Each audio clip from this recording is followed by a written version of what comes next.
আসসালামু আলাইকুম দর্শক, আপনারা কেমন আছেন? নিশ্চয়ই ভালো আছেন।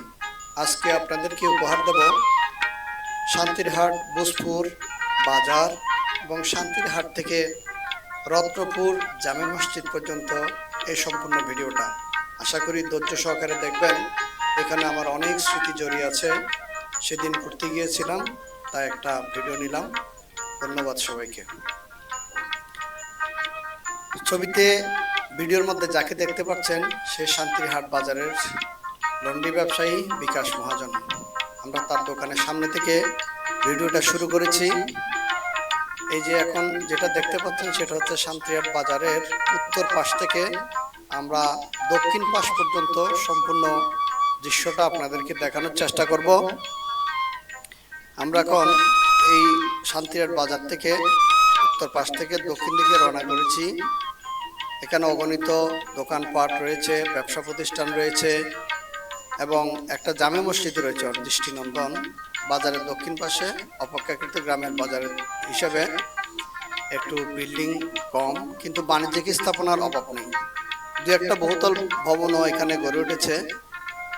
এই রোডটি চট্টগ্রাম থেকে নাজিরহাট হয়ে একদম শান্তিরহাট বুসপুর, শান্তিরহাট হয়ে রামগড় পর্যন্ত চলে গেছে। আগে অনেক ভাঙাচোরা ছিল, এখন অনেক সুন্দর মাশাআল্লাহ। এখানকার প্রাকৃতিক পরিবেশ, সবুজ শ্যামল গাছপালা সত্যি আমাকে মুগ্ধ করেছে।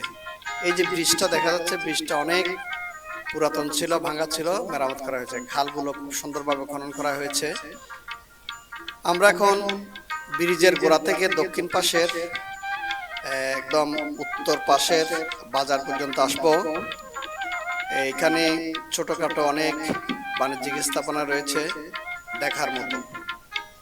দৃশ্যটা হয়তো অনেকেই উপর থেকে দেখে নাই, এবং এই এলাকার যারা প্রবাসী ভাইয়েরা আছেন, প্রবাসী ভাইয়েরা যাতে তাদের গ্রামের বাজারের এই দৃশ্যটা দেখতে পারে সেজন্য অনুরোধ করব ভিডিওটা সবাই শেয়ার করে দেবেন, এবং শেয়ার করলে সবাই দেখতে পাবেন।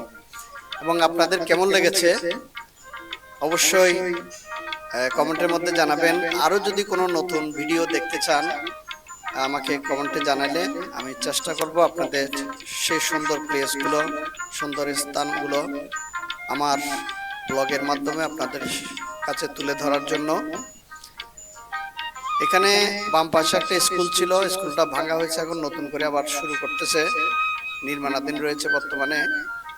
আমরা শান্তিরহাট বাজার থেকে পশ্চিম দিকে তার আহত দিকে একটা রোড চলে গেছে। সেই রোডটা আপনাদেরকে একটু ঘুরাইয়ে দেখানোর চেষ্টা করতেছি। এই যে নির্মাণাধীন স্কুলের পাশ দিয়ে পশ্চিম দিকে যে রোডটা চলে গেছে সেই রোডটা হচ্ছে তারাহ রোড। মসজিদটা দেখা যাচ্ছে দূরে, শান্তিরহাট জামে মসজিদ। আমরা শেষের দিকে একটা সার্কেল শটের মাধ্যমে আপনাদেরকে দেখাবো। এখন যেটা দেখতে পাচ্ছেন সেটা হচ্ছে শান্তিরহাট বাজারের পূর্ব পাশে রত্নপুরের দিকে যে রোডটা চলে গেছে তার অংশ বিশেষ। পুরা রত্নপুরের দিকে আমি চেষ্টা করব একদম লাস্ট মাথা জামে মসজিদ পর্যন্ত নিয়ে গিয়ে আপনাদেরকে দেখাবো। আর এই সিজনে এখানে পর্যাপ্ত ফসলের চাষ করা হয়েছে, ইরিধানের চাষ। ইরিধানের চাষটা উপর থেকে সবুজ প্রাকৃতিক দৃশ্য, মনে হয় যেন প্রকৃতি এক সবুজ গালিচা বিছায়ে রেখেছে। এখন পূর্ব দিক থেকে পশ্চিম দিক পর্যন্ত পুরো বাজারের একটা ভিউ আপনাদেরকে দেখাচ্ছি। কোথায় কি স্থাপনা আছে আমার মুখস্থ নেই।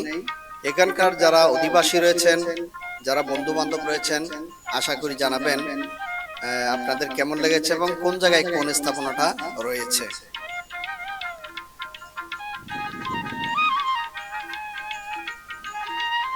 দর্শক, আমরা এখন রত্নপুর থেকে যে রোডটা এসে শান্তিরহাট মিলিত হয়েছে তার শেষ অংশটুকু, বাজারের অংশটুকু দেখাচ্ছি।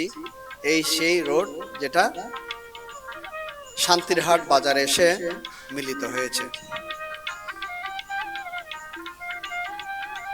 দোকানপাটগুলো অনেক জাঁকজমক হয় বিকেলবেলা। আমি শেষ বিকেলের দিকে গিয়েছিলাম আসরের নামাজের পরেই। সেই হিসেবে ভিডিওটা অনেকটা মানে গুদুলি লগ্ন হয়ে গেছে। গুদলি লগ্নে হয়ে যাওয়ার কারণে একটু আর দেখা গেছে। এইটা হচ্ছে রথ শান্তিরহাট বাজার, জামে মসজিদ এবং নুরানি মাদ্রাসা কমপ্লেক্স।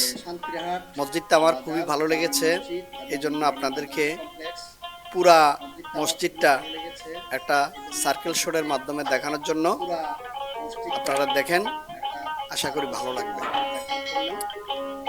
অনেক দিন ধরে এই এলাকায় যাওয়া হয় না। আমার বন্ধু জনাব হারুনুর রশিদ, রত্নপুর অবসরপ্রাপ্ত সেনা সদস্য, আমার বন্ধু বিকাশ মহাজন এখানে রয়েছে, তারা এখানকার ব্যবসায়ী। তাই আমি এখন আপনাদেরকে দেখাবো, এটা হচ্ছে শান্তিরহাট বাজার থেকে উত্তর দিকে চলে গেছে হিয়াকুর দিকে। এখন দেখাবো শান্তির বাজার থেকে রত্নপুর জামে মসজিদ পর্যন্ত। অনেক উপর থেকে আমি ভিডিওটা ধারণ করেছি, একটু পুরো দৃশ্যটা আপনাদেরকে দেখাবো বলে আর কি। তো আপনারা এখন আমরা আপনাদেরকে পূর্ব দিকে মুখ করতেছি, রত্নপুরের দিকে। হ্যাঁ, আমরা রত্নপুরের রাস্তাটা ধরবো এখন। শান্তিরহাট বাজার থেকে যে রোডটা রত্নপুরের দিকে চলে গেছে, সেই রত্নপুরের রোডটা আমরা ধরবো এখন। আঁকা বাঁকা মেঠো পথে রোডটা উপর থেকে অনেক সুন্দর দেখা যায়, এবং সবচেয়ে বেশি সুন্দর দেখা যাচ্ছে এই সিজনে এখানে পর্যাপ্ত ফসলের চাষ হয়েছে। এই রিধানের উপর থেকে দৃশ্যটা ধারণ করেছি, অনেক সুন্দর। এই যে রোডটা রত্নপুর দিকে সোজা চলে গেছে,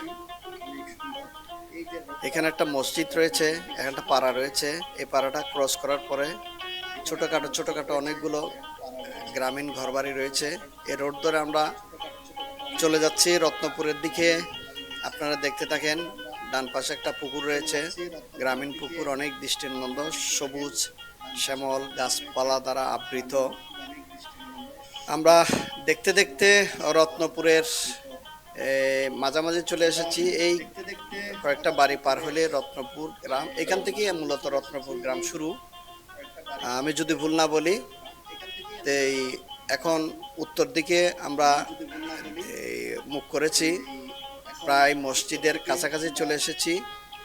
এই যে এখান থেকে একটা রোড চলে গেছে পাহাড়ের দিকে।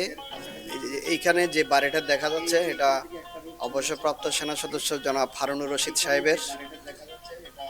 এই তার বাড়ির পশ্চিম পাশ দিয়ে উত্তর পাশে একটা জামে মসজিদ রয়েছে, যেটা রত্নপুর জামে মসজিদ নামে পরিচিত। এই মসজিদে সৌভাগ্যক্রমে অনেক নামাজ পড়ার আমার সৌভাগ্য হয়েছে। তো আমরা এখন আবার রত্নপুর জামে মসজিদ থেকে বাজার দিকে চলে আসছি। এই যে আমার সামনে দাঁড়িয়েছে অনেকগুলা ভাই বন্ধু, তারা আমার ড্রোন ভিডিও দেখার জন্য অনেক উৎসাহ নিয়ে আমার সাথেই অনেকক্ষণ ধরে অপেক্ষা করতেছে। শেষের দিকে দেখাবো বন্ধু বিকাশ মহাজনের লন্ড্রির দোকানটা, অনেক সুন্দর। আপনারা তাদের হাসিটা দেখলেই বুঝতে পারবেন তারা কত খুশি হয়েছে এখানকে তাদের দৃশ্যটা ধারণ করার কারণে। তো এটা আমি মূলত শখের বসেই করা, কোনো পেশাদারিত্ব না। তাই সবাই দোয়া করবেন আর সবাই ভালো থাকবেন, এই কামনা করছি আর কি। তার শেষের দিকে আপনারা বন্ধু বিকাশ মহাজনের ব্যবসা প্রতিষ্ঠানটা একটু দেখেন। এই যে আমাদের বিকাশ দাদা, ইনি এখানকার লন্ড্রি ব্যবসায়ী, তার এই যে তার লন্ড্রির দোকানটা। সবাই এখানে আসবেন, উনি উন্নত মানের কাজ করে থাকেন, যত্ন সহকারে কাজ করে থাকেন। তার পাশে একটা ফার্মেসি রয়েছে। তো এই পর্যন্ত আজকের ভিডিও, সবাই এই পর্যন্ত আজকের ভিডিও, সবাই ভালো থাকবেন। খোদা হাফেজ।